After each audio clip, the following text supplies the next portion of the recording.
नमस्कार, मैं हूँ मीनाक्षी नागर और आप देख रहे हैं DNG न्यूज। चलिए बढ़ते हैं आज की बड़ी खबरों की ओर। धौली प्याऊ के रेलवे ग्राउंड में चल रहे ब्रजरज उत्सव 2025 में विभिन्न प्रकार की स्टॉल्स लगाई गई हैं, जहां अलग अलग स्टॉल्स पर विभिन्न प्रकार की वस्तुएं मिल रही हैं। वहीं उत्सव में पहुंचने वाले दर्शक इन स्टॉल्स पर अपने लिए खरीदारी कर रहे हैं। चलिए आपको दिखाते हैं क्या क्या स्टॉल लगाई गई हैं धौली प्याऊ के रेलवे ग्राउंड में। ब्रजरज उत्सव में विभिन्न प्रकार की स्टॉलें यहाँ पर लगाई गई हैं। एक स्टॉल जो हमें बहुत ही इंटरेस्टिंग लगी, ये लगाई गई है समाज कल्याण विभाग जनपद मथुरा द्वारा। तो यहाँ पर जो अधिकारी मौजूद हैं, आइए करते हैं इनसे बातचीत और जानते हैं इसके बारे में और ज्यादा। सर, सबसे पहले तो आपका बहुत बहुत स्वागत DNG न्यूज चैनल में। जी धन्यवाद। मैं हमारे यहाँ से मैं समाज कल्याण विभाग से चेतन पर्यवेक्षक, और हमारे यहाँ से विभिन्न योजनाएं चालू हो रही हैं जो गरीबी रेखा से नीचे यापन करने वाले बच्चों के लिए और बड़े बुजुर्गों के लिए, विधवा औरतों के लिए, दिव्यांग बच्चों के लिए योजना है। सबसे पहले वृद्धावस्था पेंशन योजना।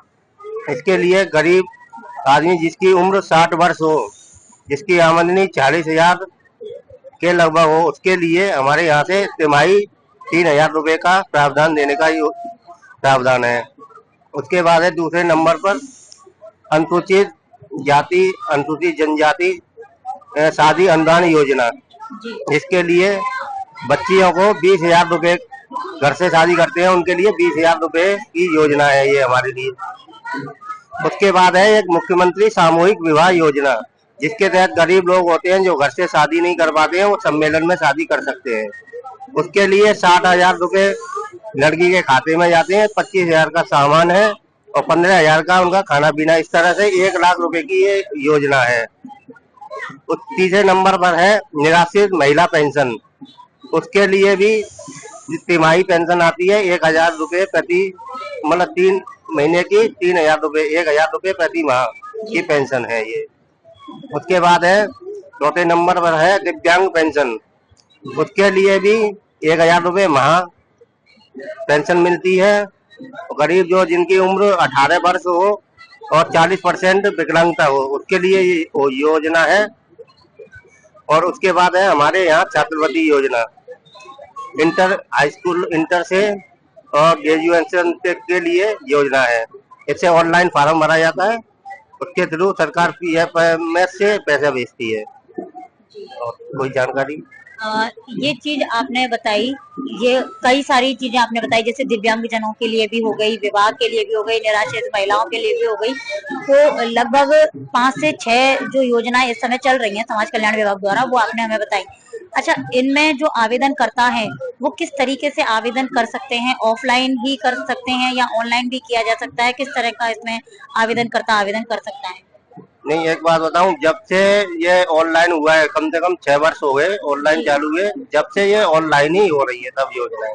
कोई ऑफलाइन योजना नहीं है, सब ऑनलाइन हो रही है। सबको जो है जन सेवा केंद्र से ये ऑनलाइन होती है, साइबर कैफे, जन सेवा केंद्र से सबको जानकारी है। और जो जो डॉक्यूमेंट्स है इसमें लगते हैं, हम प्रचार प्रसार करते हैं और जन सेवा केंद्र वालों को भी पता है कि क्या क्या इसमें डॉक्यूमेंट्स लगते हैं।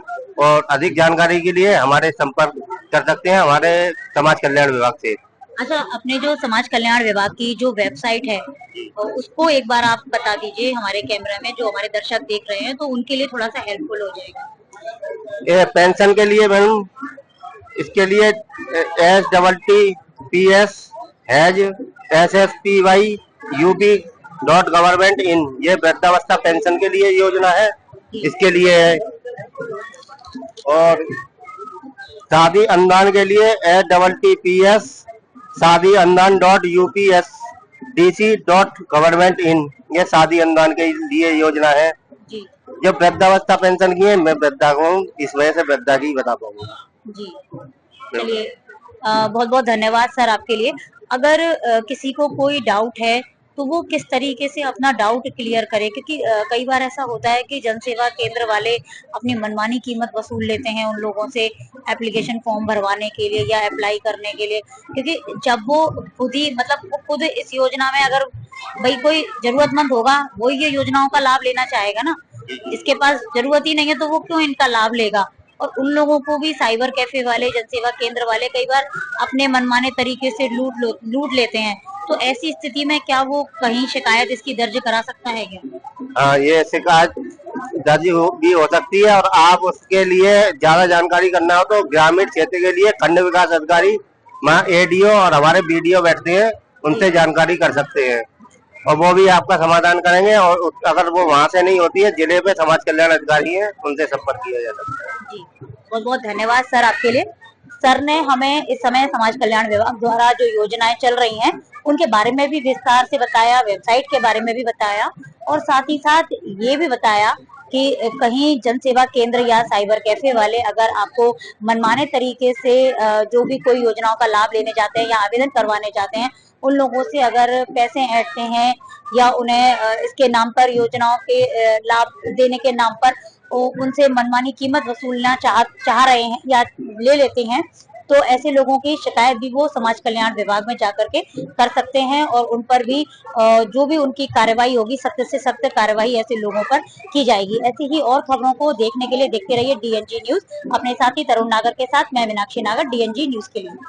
NABH certified Neelam health care 24/7 emergency and trauma, general surgery, laparoscopic surgery, स्त्री एवं प्रसूति रोग, हड्डी रोग, जनरल फिजिशियन, फिजियोथेरेपी, डेंटल सेवाएं, OPD मात्र 100 रुपए।